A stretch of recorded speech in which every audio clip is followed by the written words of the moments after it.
Hey guys, this is a short addition video to the video that I showed you before on writing a bass line. I didn't include this in the last bass line, so I didn't um, want to add too much of make the video too long. But this is more the advanced version of bass line writing, especially when it comes to rhythm. So this combines quite a more complex rhythm together with a bit of a walking bass and some of the things that we talked about before. Now here I used a bass line that works with syncopation. Syncopation basically means that in rhythm you have sort of disturbances, shifts on when you would expect a certain note to come at a certain beat of the bar, you actually move that a bit. And there's a good example here on this one.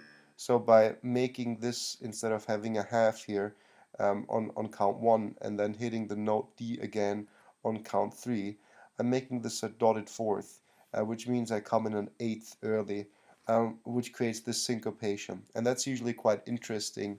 And by having the slurp here, I'm not hitting that note again. So actually I have a half note. So the half note is there. It just comes um, it just comes an eighth early, right? And that creates an interesting rhythm here again by having eighth at the beginning instead of a fourth, um, and with a bit of a sort of suspense. I'm already on the G chord, but I'm still on the F, and I'm having the suspense, and the actual G comes at count 1 and that creates syncopation, which sort of throws the rest of the rhythm off a bit. Again, I'm walking down, I copied the rhythm from the beginning, and then I walk up to the end, again with the dotted, very similar to this part here.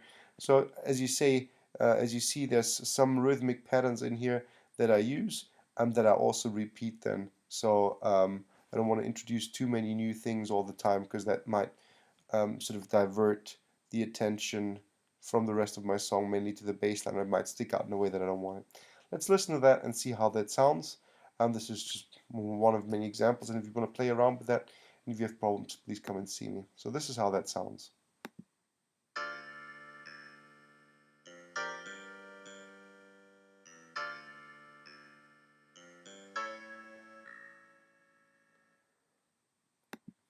Alright, I hope that gave you some extra ideas on how to work with rhythm. Again, if you have any questions, please come and see me.